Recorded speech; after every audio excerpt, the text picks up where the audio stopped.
Good morning all and welcome to today's Bank Holiday Weekend Sunday Q&A. And the sun is shining, or at least it was. Typical British bank holiday. All week, beautiful weather when you're out there loading your van full of like laminated flooring and boxes. Get to the weekend and it goes cloudy, which is fine because it doesn't matter whether it's sunny or cloudy, they still serve beer in pubs. It's wonderful. I like pubs. I've done forget down the pub. I've got some seeds to do. I've got a park run to do. My mate Darren Corners his 200th park run this morning, so I've got to do that. It's Saturday morning. I've been up since 6 trying to do the paperwork that I got left over from Friday. Decent week, fine. Right, fuel prices. So we're going to do fuel prices every week. So we're going to clerk this around about the 1 minute mark. I'm actually panning out to get to the 1 minute mark. This week's fuel price, I believe you should be looking for around about £1.06. I've had in I've got 3 cards on the go at the moment. I've got Key Fuels, UK Fuels, Fuel Card Services, and Express Fuels, which is Davies Turner. UK Fuels is 105. Fuel Card Services is 106, and Express Fuels are kind of a little bit dearer, about 109, 108, something like that. But the thing with that mob, I've said I'd do them a video just because they seem like nice people. He said that what we do, they've split from the main group. He said a lot of them, what they'll do is they'll give you a discounted price to hook you in and then crank it up. He said, we don't do that. What we do is we just give you a decent price every week so you don't have to mess around. So I said, well, okay, if that's the deal, I'll work with you. So I am. And I said, don't get me wrong. If you're 10p over the top for everybody else, it ain't going to happen. But if you're a couple of pence over the top, I'll work with you. We'll see how we go. So, but yeah, I think you should be looking for the 106. I'm sure, like I say, if anyone wants to email me in or put in the comments as soon as they know what fuel prices they've got, I can give a bandwidth. But I think if you're much more than, I would say certainly anything over 110, you either need to get yourself a second set of cards or you need to ring them. Also, quick plug, this is the Three Masons tour t-shirt gifted to me from my mate Dave. He used to work it's Dave the Crisps. He's the black cab driver. He used to have the stall opposite, and he kind of taught me how to play guitar, but then I stopped practicing. But he's brilliant. He's a fantastic guitarist. They've got a 3-piece band, him, I think Mic and Bill, and they basically just rock up to like pubs and social clubs and stuff like that. Occasionally they do kind of like open air festivals, the kind of one in the park down the road like. But they're really, really good. They do he does what they call geezer rock. So we're talking Springsteen, we're talking Kaiser Chiefs, we're talking, Franz Ferdinand, anything that's going at the moment, like a bit of Queen maybe, just rock, jam, that kind of stuff. And he's playing these places now. I've got to try and get this in there. You see it? Right, so there you go. He's playing these places. Now, of course, if I've had any sense, this is really at the time, isn't it? Look at the back of my t-shirt. If I'd have had any sense, what I would have done is I would have written them down beforehand, or at least taken a photo, but I didn't. And I kind of thought I couldn't be bothered, if I'm honest, just couldn't. So, but thanks for the t-shirt, Dave. I don't know if I'll make it. He said, I've never seen him play. Well, I've seen him play because he taught me, but I've never actually seen a set, and I would love to go one day. So if you're in those areas or those pubs and you fancy checking it out, check him out. And also, I'll do a link to his channel because he's got like he's got a guitar channel. You'll see him. You'll see him play. And also he's done a few lessons. And he's the kind of guy that if you can't play something or if you want to play something, you stick it in the comments. And Dave, any chance you can show me how to play this? He's brilliant. He's absolutely brilliant. He's one of the best guitarists I've ever seen. Between the famous people and non-famous people. Really, really good. So if you get a chance, please check him out. Okay. On a more somber note, we had the passing of the Nefarious Steve Cambell recently. I mentioned it last week. A couple of you were a little bit late to pick up on it, but I think it's important. So just to get it out there, Nick, my mate Nick, the Urban Trucker, he says, "Hi Pete, your channel is going to be a less entertaining place without him. He's always struck me as the sort of bloke who you would want to employ. Gets the job done and hard working." Yeah, I think you're right, Nick. Yeah. And would go the extra mile for whoever he worked for. I would definitely have given him a job. R.E.P. Steve. Yeah. Godzilla says, I missed the video about Steve. He was very well liked. A personality that was fun and full of life. Thoughts go out to his family. And Shane Hardy says, oh God, no. R.I.P. Steve. Thoughts with you and the family and friends. Yeah, awful. Absolutely awful. Finally, I got this in from, it says Louise Glenn, 78. He says, oh, thanks. He says, it sounds like Steve was well liked here. He had a good send-off on Thursday at Durham Crematorium. He had a lorry load of flowers following behind us going into the service. The wake was held at his former. I like this. His wake was held at his former employee's yard, which was unusual, but the type of gathering Steve would have enjoyed. That comment about registering vans and slightly different name. That's it's Ian C11 Yan, isn't it? If you ever get to work for him, Media Transport, do. He is the nicest guy and he pays quicker than anyone else on the planet.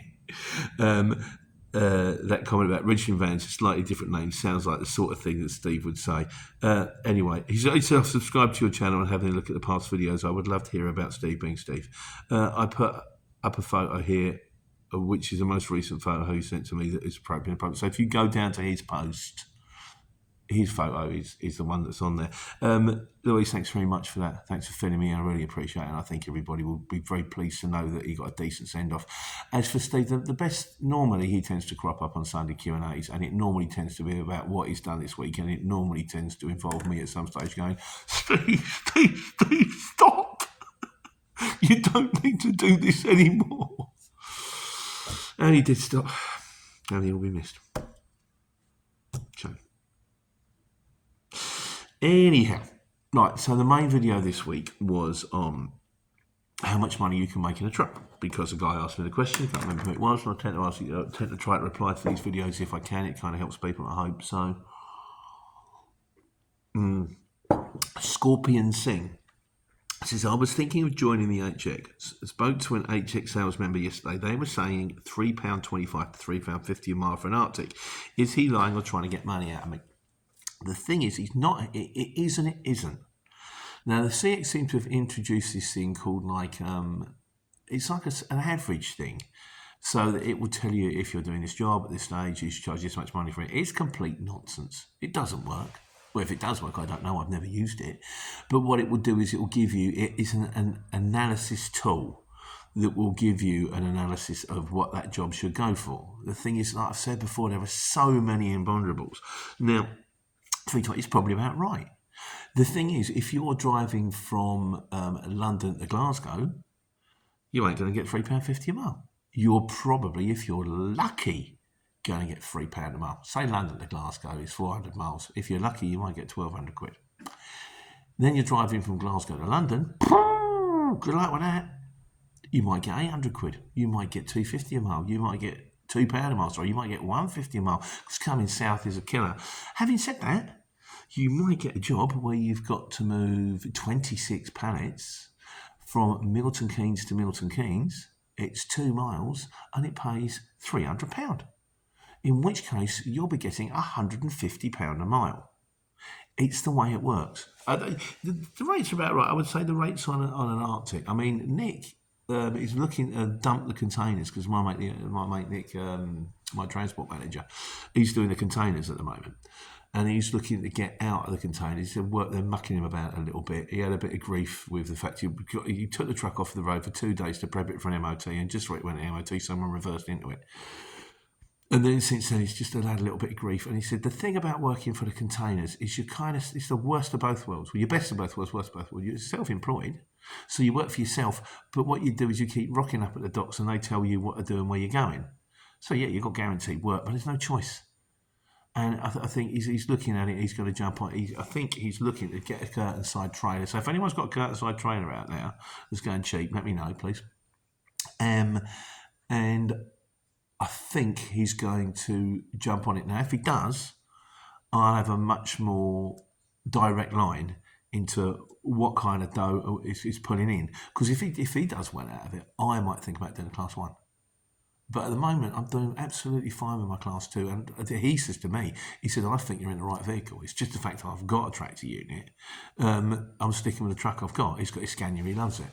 But We'll see. We'll see how we go. But no, I would say that if you work on the principle that you're going to get round about £3 a mile on an average, you want to be aiming for about, I'd say in an Arctic, 700 quid a day. You have to pull the hours, but you should be able to get it. And you want to be averaging about £3,500 a week, half of which of that at least you're going to want to stick over to one side for parking, transport managers, fuel. That's going to be a killer. Wear, tear and spares, tax, insurance, that kind of stuff, I think. But you let me know. Anyone else got it different? Let me know. This is just, but as we said, as I said many times before, most of the things on this channel are wrong, or at least largely erroneous. So please take them all with a pinch of salt. But I think that's around about where we're at.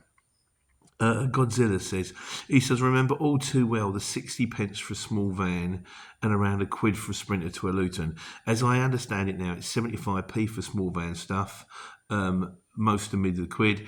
The vans and Lutons are 125 to 150. Yeah, you still get the odd Burke asking for 35p for a Luton, but there's always one who has a van to wear out for no reward. Thank you, Mr. Biddle. I don't know who Mr. Biddle is. It's a kid's character. Sounds like it. Hi, Mr. Biddle. Maybe not, I don't know. Yeah, again, I think it depends where you are. I think some places are more competitive than others, but then again, some places you'll get more jobs than others. You have to find your own way. It's the thing, we've done it before. You know, if only there was a graph I could give you to let you know how it works, there isn't. So you find your own way, but how do you start a business? Hold your nose and jump. Well, I'll make corners. The one who's doing his 200 part run a day. He says, when's the best time to plant a tree? 20 years ago. When's the second best time to plant a tree? Today. See what I mean? It's good, isn't it? James Fletcher Vlog says, now you're coming back to my thing about, you might drive 2 miles down the road. James Fletcher Vlog says, I paid £8.50 a mile last week for a 26-ton flatbed. That's 100 miles. And he paid £850 plus that. The guy got £1,000. But what we've got going on here, and I'll do a link, this is a specialist vehicle. If you've got a Hiab, if you've got a Moffat, if you've got a fridge, you're not going to get that many jobs, but the jobs you get, you should get very good money for it. So someone's obviously come in and gone, we desperately need something moving. We'll put an Arctic. You can't put it on Arctic. There's no access. We'll put it on a 26 ton. No, it's got to be a flatbed. It's got to be a flatbed because it's too high, or it sticks out or something like that. So they've put the bid in and they've gone back to him. So I can do it. I've got one bid. The guy can do it, but he wants £1,000. So you've got two choices: either pay the £1,000 and get it moved, or don't get it moved. It just sits where it is. Oh, we're a film set. We need it now. Take the money. Right. Make it rain. So yeah, there you go. It's there's no specific rhyme or reason to it. And James, I hope that I hope that they got the goods in good condition. I hope you got a few quid out of that. So, which leads us to the miscellaneous. Nick the Urban Trucker says, Pete, oh yeah, we go back to, if you get a fine, or the parking we did that one last week. He says, hi Pete, sometimes it's just easier to pay the fine as soon as you get it. That's what I do. It's probably not the best attitude to take towards the situation.